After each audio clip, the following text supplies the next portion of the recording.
Shalom Bapak Ibu, saudara kasih dalam Tuhan, haleluya. Kita bersyukur hari ini sudah berada di pertengahan minggu lagi, Rabu 30 Juli 2025.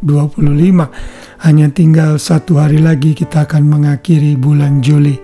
Sudah semakin dingin di Australia, winter masih terus berjalan.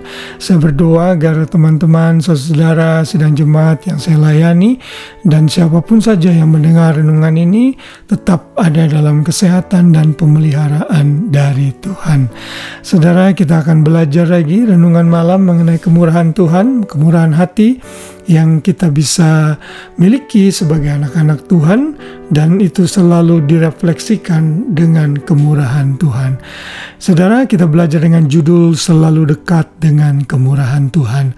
Saudara, kalau saudara menjauh dari kemurahan Tuhan, maka saudara menjauh dari sumber atau pokok kehidupan saudara.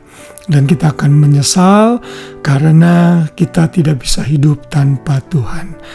Dan hari ini kita belajar dari Mazmur 89 ayat 34 yang dalam Alkitab Bahasa Indonesia saudara, itu dalam terjemahan baru diberi judul Kesetiaan Tuhan kepada Daud. Daud menyadari tentunya kasih setia Tuhan yang besar dalam hidupnya.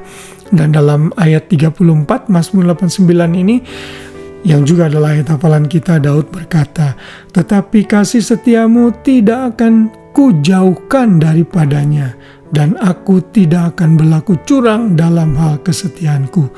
Daud mengatakan dia tidak mau menjauh dengan kasih setia Tuhan. Dia mau kesetiaan Tuhan, rahmat Tuhan selalu dekat dalam dirinya. Kalau kita mundur kepada ayat-ayat di awal pasal 89 ini, ayat 2 berkata, "Aku hendak menyanyikan kasih setia Tuhan selama-lamanya, hendak memperkenalkan kesetiaanmu dengan mulutku turun-temurun." Ini menggambarkan bahwa Daud menyanyikan kasih setia Tuhan selama-lamanya. Dia mau dekat dengan kemurahan Tuhan. Lalu dalam ayat 3, "Sebab kasih setiamu dibangun untuk selama-lamanya, kesetiaanmu tegak seperti langit." Saudara, ini adalah ungkapan kata-kata seseorang yang mengingat kebaikan Tuhan. Kata-kata dari seseorang yang ingin selalu dekat dengan kemurahan Tuhan.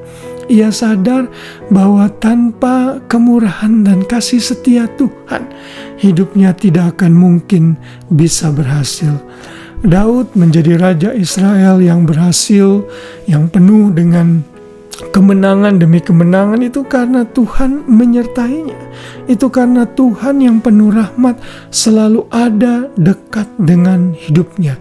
Karena itulah Daud ingin kemurahan Tuhan selalu dekat dan ada di dalam dirinya.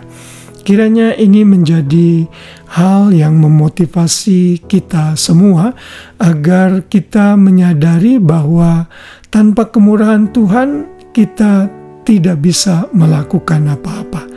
Kita harus selalu dekat dengan kemurahan Tuhan sehingga kita juga bisa menjadi pribadi yang murah hati.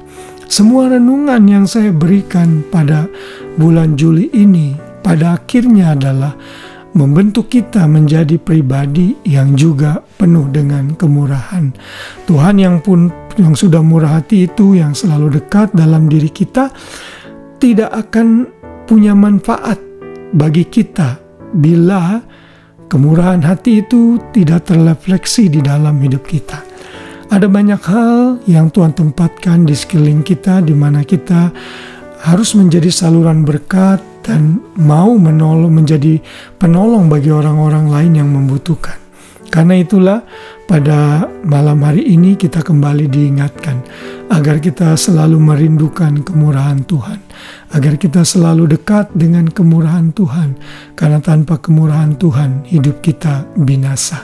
Tanpa kasih setia Tuhan kita gagal.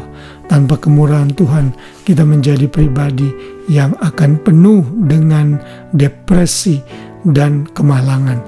Tetapi puji bagi nama Tuhan, Ia Tuhan yang tidak pernah meninggalkan kita. Kemurahannya lebih dari hidup dan rahmatnya selalu baru setiap pagi. Haleluya, biar renungan malam ini memberkati kita semua. Selamat malam, selamat beristirahat. Biar kasih Kristus memberikan kita tidur yang nyenyak sepanjang malam. Tuhan memberkati kita semua. Shalom.